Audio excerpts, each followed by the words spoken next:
سے پوچھتے ہیں کہ کیا کھڑے ہو کر پیشاب کرنا جائز ہے؟ اگر جائز ہے تو کن صورتوں میں جائز ہے؟ جناب زبیر خان، اس بارے میں ہمیں بہت ساری احادیث ملتی ہیں جن میں کھڑے ہو کر پیشاب کرنے سے منع کیا گیا ہے، لیکن سند کے لحاظ سے ضعیف روایتیں ہیں۔ جو بالکل بے غبار روایتیں ہیں وہ دو ہیں۔ ایک تو بخاری کی حدیث ہے کہ حضرت حذیفہ بن یمان رضی اللہ عنہ سے روایت ہے کہ نبی صلی اللہ علیہ وسلم اتا سباطۃ قوم فبال وتوضأ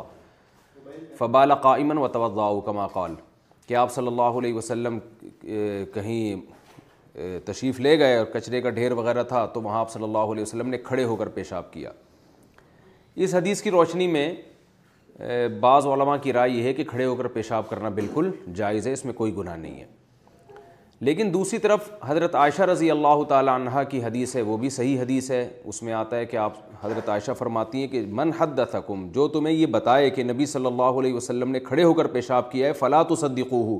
اس کی تصدیق مت کرو، یعنی اس کو جھوٹا قرار دو۔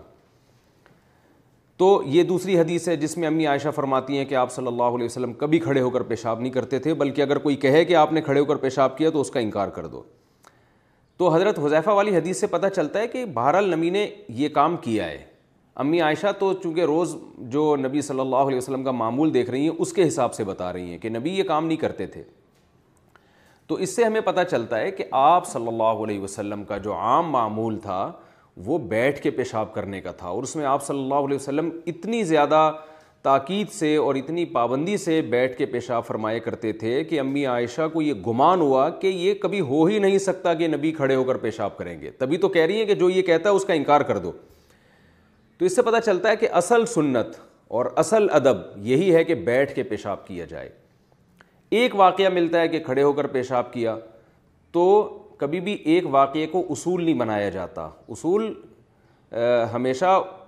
یعنی اصول اور ضابطہ وہاں سے اخذ کیا جاتا ہے جو عام معمول ہو۔ تو ایک دفعہ آپ نے کھڑے ہو کر جو پیشاب کیا تو علماء اس کی وجوہات بیان کرتے ہیں۔ بعض علماء کہتے ہیں ہو سکتا ہے وہاں پر بیٹھنے کی جگہ نہ ہو، بعض نے کہا کہ ہو سکتا ہے آپ صلی اللہ علیہ وسلم کی کمر مبارک میں یا گھٹنے میں تکلیف ہو، کوئی عذر ہو، بعض نے یہ کہا کہ ایک بیماری ہے گھٹنوں کی یا کمر کی جس میں کھڑے ہو کر پیشاب کرنے سے فائدہ ہوتا ہے، تو عین ممکن ہے آپ صلی اللہ علیہ وسلم بطور علاج کے کر رہے ہوں، اور یہ بھی ممکن ہے کہ آپ صلی اللہ علیہ وسلم اس لیے کھڑے ہو کر کر رہے ہوں تاکہ لوگ کھڑے ہو کر پیشاب کو بالکل حرام نہ سمجھیں، کیونکہ بعض دفعہ بیٹھنے کی جگہ نہیں ہوتی تو کھڑے ہو کر ہی پیشاب کرنا پڑتا ہے۔ تو جو جمہور علماء ہیں ان